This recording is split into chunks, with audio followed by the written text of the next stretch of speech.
Ben alors les gars, je suis content de vous retrouver dans cette petite vidéo. Petite vidéo pour revenir tranquillement sur la défaite d'une équipe comme le Barça hier face à une équipe comme Royal Antwerp en défaite en 3 buts à 2 pour le compte de la sixième et dernière journée phase de groupe en Ligue des Champions édition 2023-2024. Le Barça était dans le groupe H accompagné d'une équipe comme Porto, Shakhtar puis une équipe en fait comme Royal Antwerp. Le Barça a connu tout de même en fait deux défaites dans un groupe qui aurait dû être hyper facile pour une équipe comme le Barça sur le papier. On va revenir en fait tranquillement sur tout ça. On va aussi voir les gars dans cette même petite vidéo les potentiels adversaires d'une équipe comme le Barça pour les huitièmes de finale. Parce que les phases de groupe sont terminées de manière officielle à présent. Et le Barça connaît dès à présent ses potentiels adversaires en fait à partir des huitièmes de finale. Tirage sont fait dans lundi prochain. Et à la fin de la vidéo les gars, on va parler de l'attaquant d'une équipe comme le Barça que je trouve complètement nul à présent. Même s'il n'y avait pas en fait Rafinha, il n'y avait pas aussi un joueur comme Joao Félix. Alors, mais il y avait en fait du Robert Lewandowski, il y avait Lamine Yamal, il y avait Ferran Torres. Alors, selon vous, est-ce que vous pensez avec cette attaque-là, le Barça peut au moins espérer passer les huitièmes de finale? Ça va dépendre aussi sur quel adversaire on va tomber en huitièmes de finale. Alors, c'est une question, j'aimerais que vous me donniez en fait dans votre avis en fait dans les commentaires. Alors, si vous regardez la vidéo et que vous n'êtes pas encore abonné à la chaîne, dès à présent, abonnez-vous à la chaîne pour ne pas manquer toutes les dernières nouvelles actualités d'une équipe comme le Barça. Parce qu'ici, on parle des actualités du Barça, on fait des avant-matchs du Barça. On débriefe aussi les matchs du Barça. Si tout ça vous intéresse et que vous ne voulez rien manquer de tout ça, dès à présent, abonnez-vous à la chaîne pour ne rien manquer. Alors les gars, hier, c'était la sixième et dernière journée phase de groupe en Ligue des Champions édition 2023-2024. Comme je disais tout à l'heure, le Barça était dans le groupe H, accompagné d'une équipe comme Porto, une équipe comme Shakhtar, puis une équipe comme Royal Antwerp, le bon dernier. Mais ce qui est étonnant les gars, c'est que une équipe comme Royal Antwerp, le bon dernier du groupe, n'a pas réussi à battre une équipe comme Porto sur deux matchs. Elle n'a pas réussi à battre une équipe faisant comme Shakhtar sur deux matchs, mais le Barça, oui, c'est ça qui m'étonne beaucoup les gars.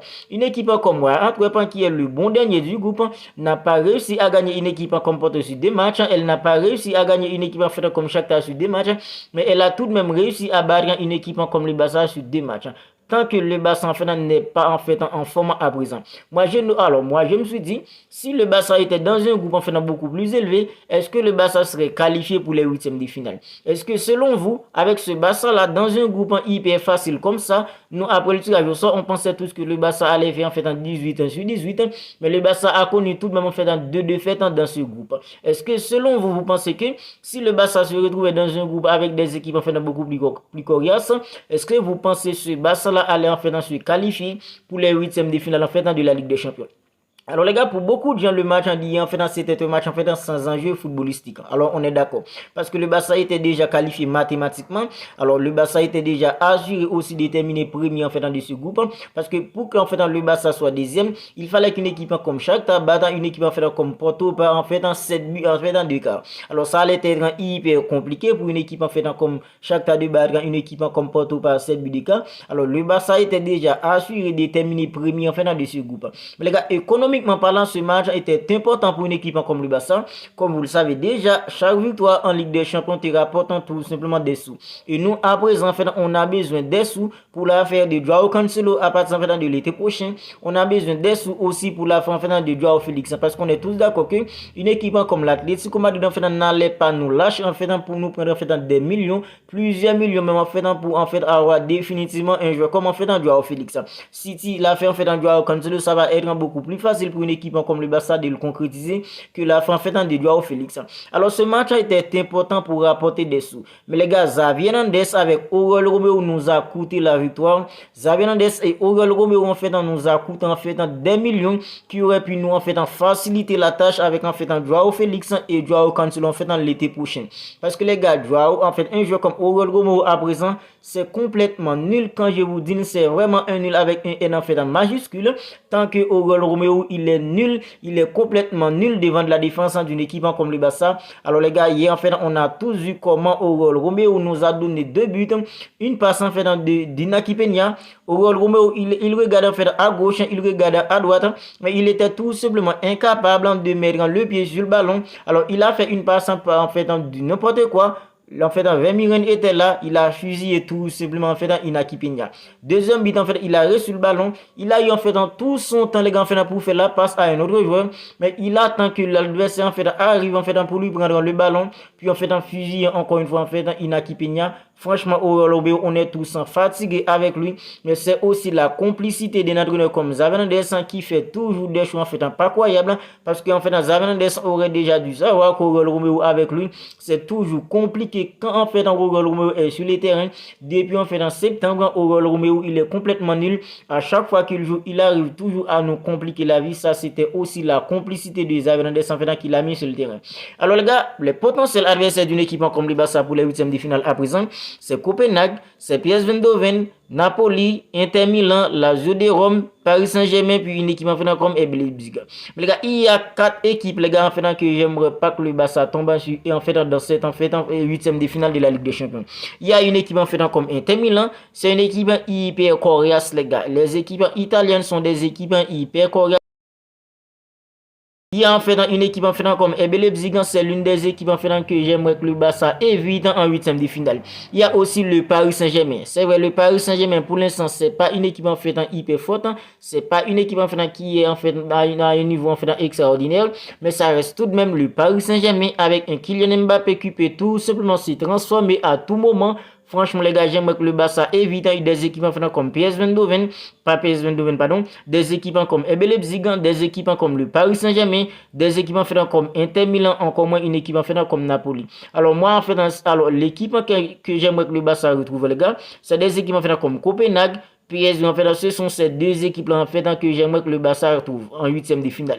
Après, en fait, à Copenhague, à part une équipe, en fait, comme PSG, que ce soit une équipe comme Napoli, que ce soit une équipe comme Inter, que ce soit une équipe, en fait, comme PSG et Leipzig, en fait, ces 4 équipes-là, j'aimerais que le Barça les évite, parce que, les gars, le Barça, en fait, c'est pas une équipe, en fait, qui est à son vrai niveau pour l'instant, et avec Xavi Hernandez, on n'a pas, en fait, vraiment une garantie que, à partir, en fait, de février, le Barça en fait serait dans une forme en fait incroyable pour affronter en fait ces équipes là. Franchement les gars, j'aimerais que le Barça évite à tout prix des équipes en fait comme Paris Saint-Germain, des équipes comme Leipzig, des équipes comme Inter Milan en huitième de finale. Parce que les gars, alors, le Barça qu'on a à présent, est-ce que selon vous, ce Barça-là peut en fait éliminer une équipe comme le Paris Saint-Germain sur des matchs?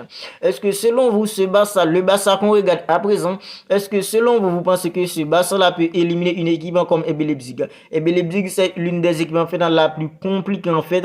Alors, on l'avait vu en fait lors de la 5e journée face à une équipe comme Manchester City. Manchester City a dû sortir en fait le grand jeu, surtout en seconde période en fait pour renverser une équipe en fait comme Leipzig. Est-ce que ce Barça-là, le Barça qu'on a aujourd'hui, un Barça complètement nul, un Barça sans intensité, sans agressivité, où les pressings en fait sont pas coordonnés, il n'y a pas en fait un contre-pressing, il n'y a pas l'envie. Est-ce que vous pensez que ce Barça-là peut éliminer une équipe comme Leipzig, une équipe comme le Paris Saint-Germain avec Kylian Mbappé, j'ai les gars qui montent petit à petit en puissance. Hier face à une équipe comme Borussia Dortmund, il était tout simplement on fire pour faire gagner une équipe comme le Paris Saint-Germain. Est-ce que vous pensez que le Barça, ce Barça-là, le Barça qu'on a à présent, ce Barça-là peut éliminer une équipe en fait comme le Paris Saint-Germain avec Kylian Mbappé sur des matchs? Une équipe comme Inter Milan qui est l'une des équipes en fait la plus difficile, une équipe hyper coriace avec beaucoup d'agressivité, Lautaro Martinez en avant-centre. Est-ce que vous pensez que ce Barça-là peut éliminer une équipe comme Inter Milan en fait sur des matchs? Franchement les gars, je crois pas. Franchement, je crois pas. Voilà pourquoi je vous dis que j'aimerais que le Barça en fait évite en fait des équipes comme Inter Milan, des équipes en fait comme Leipzig, des équipes comme le Paris Saint-Germain, même Napoli, même Lazio de Rome. Les gars, j'aimerais que le Barça les évite parce que les gars, le Barça qu'on a à présent, c'est un Barça qui n'inspire tout simplement pas trop de confiance. Et avec un entraîneur comme Xavi Hernandez, on n'a pas vraiment une garantie que ça va améliorer. Parce que ça fait longtemps depuis que nous, on attend en fait de l'amélioration, on attend en fait de la progression. C'est vrai, face à une équipe en fait comme Porto, on a vu des petites améliorations. C'est vrai, face à une équipe comme l'Atlético Madrid, on a vu des petites améliorations. Mais au bout en fait de 2 matchs, en fait toutes les petites améliorations qu'on avait vues en fait s'est envolé. Alors nous, à présent les gars, en fait, on essaie d'éviter des équipes en fait hyper coriaces en huitième de finale. C'est vrai, on a terminé premier. On pensait qu'en terminant en fait en premier, on allait éviter en fait des grosses écuries. Mais il y a tout de même des grosses écuries en fait qui ont terminé deuxième. Alors maintenant, on aimerait à tout prix les éviter. Alors l'attaquant d'une équipe comme le Barça pour terminer les gars, c'est vraiment une attaque complètement nulle à présent. Le Barça en fait n'arrive pas à inscrire en fait beaucoup de buts. À part face à une équipe en fait comme Real Betis en fait avec l'arrivée de Joao que le Barça avait gagné par par 5 buts à 0. Puis lors de la première journée, ce même Royal Antwerp qui nous a battu hier, le Barça l'avait battu en fait par 5 buts à 0 lors de la première journée de la Champions League. À part ça, les gars, ce sont des matchs 1 but à 0, 2 buts à 1, 3 buts à 2 que le Barça a réussi à gagner. Le Barça, l'attaquant du Barça, c'est pas une attaque en fait qui est flamboyante en fait en cette saison. Est-ce qu'avec cette attaque-là, vous pensez que le Barça peut au moins passer les huitièmes de finale? Si le Barça tombe sur une équipe comme le Paris Saint-Germain, c'est vrai, Victor Oké va arriver, mais les gars, on est tous d'accord que Victor Oké, lui, il va pas arriver en fait prendre la place de Robert Lewandowski en attaque. Est-ce que vous pensez avec cette attaque-là, le Barça peut en fait au moins éliminer une équipe comme le Paris Saint-Germain si le Barça tombe sur le Paris Saint-Germain? Est-ce que vous pensez avec cette attaque-là, le Barça peut éliminer une équipe comme RB Leipzig? Est-ce que vous pensez qu'avec cette attaque-là, le Barça peut éliminer une équipe en fait comme l'Inter Milan? Moi, j'y crois pas parce que l'attaquant du Barça, depuis que la saison commence, c'est une attaque en fait complètement nulle, une attaque en fait qui n'arrive pas à enchaîner en fait en 3-4 buts en fait en match après match.